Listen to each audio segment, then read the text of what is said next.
The Miami Hurricanes have had a couple interesting years at quarterback, as back in 2020 they got D'Eriq King from Houston, they also had Tyler Van Dyke, and most recently they went out and got Cam Ward from the portal. Ward put up huge numbers while he was at Washington State and looked like a future pro.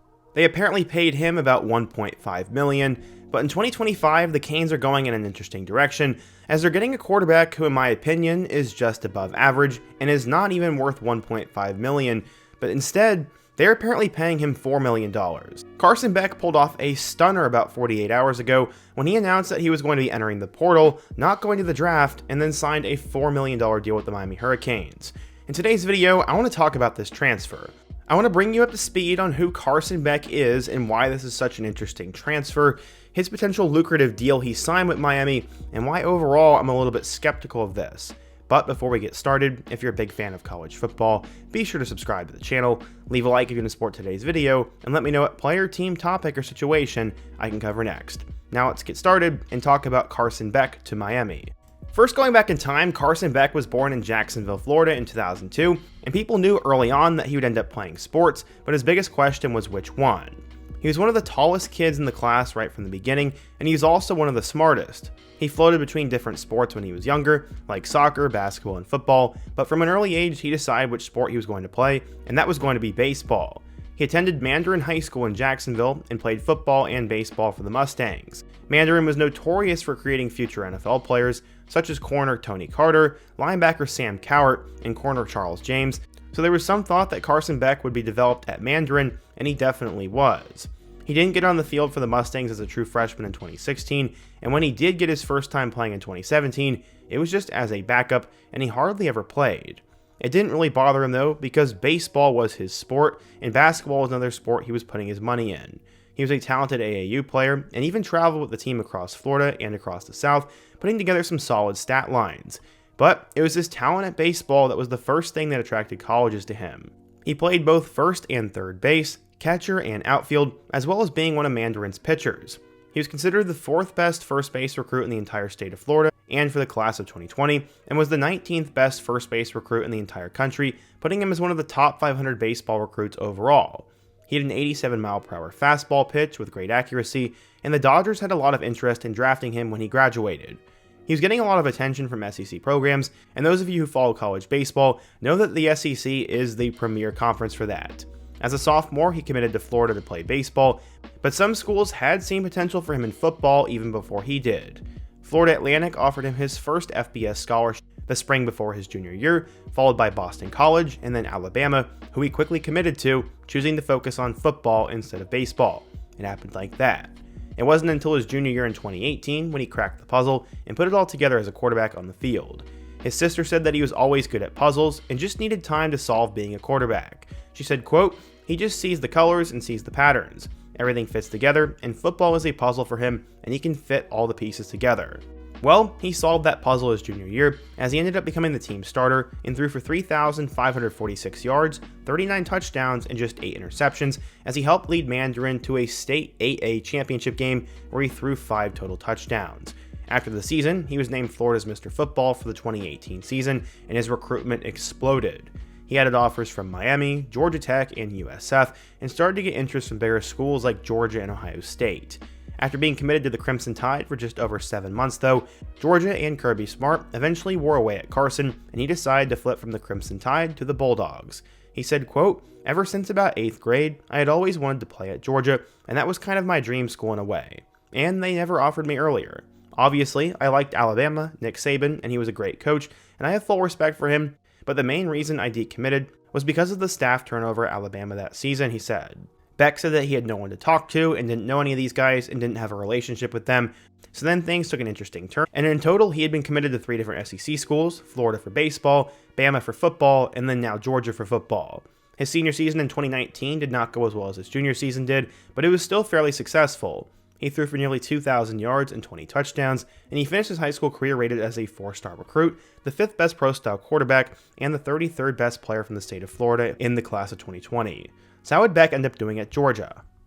Beck ended up entering a quarterback room that was stacked, as Georgia just added JT Daniels from USC in the portal, as well as former Wake Forest quarterback Jamie Newman.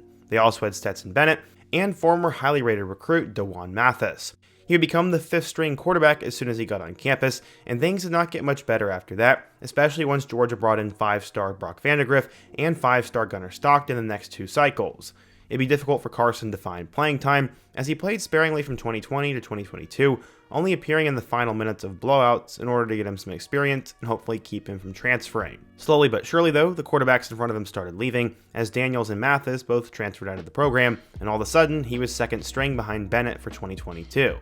In total, in 3 seasons, he had 486 yards, 6 touchdowns, and 2 picks, and Coach Kirby Smart said, quote, "In our practices, I'd say 90% of the time, there's 2 quarterbacks on the field because we're doing multiple things. So that helps the development of those guys, but certainly Carson and Brock are ahead of where Gunnar is, and both of those guys are different, but they both play winning football." When 2023 came around, Carson suddenly found himself as the Week 1 starter for the Bulldogs against UT Martin. After putting up crazy numbers in the Bulldogs' first 2 wins against UT Martin and Ball State, he helped lead Georgia to a comeback win against South Carolina in Week 3, throwing for 269 yards, but he could not find the end zone. He got back into form against UAB the following week with 337 yards and 3 scores, as well as 1 more on the ground. He did struggle against Auburn, but would find Brock Bowers late in the game, and they would win. He torched number 20 Kentucky for 389 yards and 4 touchdowns, and also kept up the pace with Florida, throwing for 300 yards and 2 touchdowns. He also had 254 yards and 2 scores against a good Mizzou team, and then had 2 more good games against both Ole Miss and Tennessee, before struggling a bit against Georgia Tech, throwing for just 175 yards. Georgia would end up going to the SEC Championship game, where they would lose to Alabama, and despite 243 yards with Beck, he did not score, and Georgia lost by 3, and really missed out on the playoff because of that. In the Orange Bowl against Florida State, he didn't really play, as he threw for just over 200 yards and 2 touchdowns, and Georgia didn't even really need him because they won 63-3. In fact, Georgia was so far ahead of Florida State that they were up 42-3 at halftime, and Coach Smart just threw Stockton into that game. Carson ended up finishing 2023 with 3,941 yards, 24 touchdowns, and 6 picks, and was one of the top quarterbacks in college football. There were some thoughts of him going off to the 2024 NFL Draft, but he was given a Day 2 or Day 3 grade, and Beck wanted to come back for 1 more season, and I'm sure he got a decent NIL deal. This is where things get interesting. He came back for his final year, but he was sort of all over the place, to be honest. Things started out hot for him against Clemson, as he threw for 278 yards and 2 touchdowns in a blowout victory, and then he put up 5 scores against Tennessee Tech. He then had his worst game of his career on the road against Kentucky, but somehow they managed to squeak that out. He showed some of his flaws in a big game against Alabama, as in that loss, he threw for 439 yards, but had 3 costly interceptions. He then led them to victories against both Mississippi State and Auburn, and then was absolutely horrible in a win over number 1 Texas. Beck ended up throwing for 175 yards with 3 interceptions, but they beat the Longhorns 30-15. He then had 3 picks against Florida, and had an interception against Ole Miss. Beck's middle part of the season was absolutely terrible, and it looked like he was being exposed as a fraud. He would finish the year on a strong note though, as he had 3 touchdowns in a win over number 7 Tennessee, 4 touchdowns in a win over UMass, and then 5 touchdowns in an 8 overtime victory against Georgia Tech, which definitely had some interesting moments at the end. Beck's final game of his Georgia career would then come against number 2 Texas in the SEC Championship game, as right before halftime he would attempt a Hail Mary, but ended up getting his arm crushed and he was done for the season.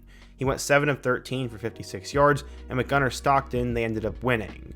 In total, Beck threw for 3,485 yards with 28 touchdowns, but he had 12 interceptions. He did end up going 3-2 in their 5 biggest games of the season, but he really had some disastrous performances, especially that Texas game. Beck was somewhat exposed as a fraud, and he decided to declare for the 2025 NFL Draft, and many expected him to once again be Day 2.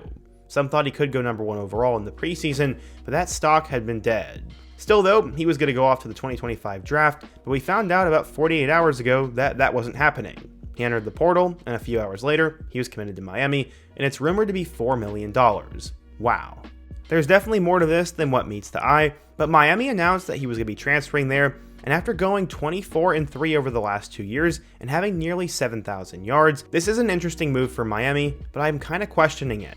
According to The Athletic, he'll be getting a deal that's close to $4 million, but some say at the end of it he'll make about $3 million. For reference, they paid Cam Ward $1.6 million, and if they had a decent defense, Ward probably ends up winning the Heisman, goes to the playoff, and is an even bigger name and a huge steal out of the portal.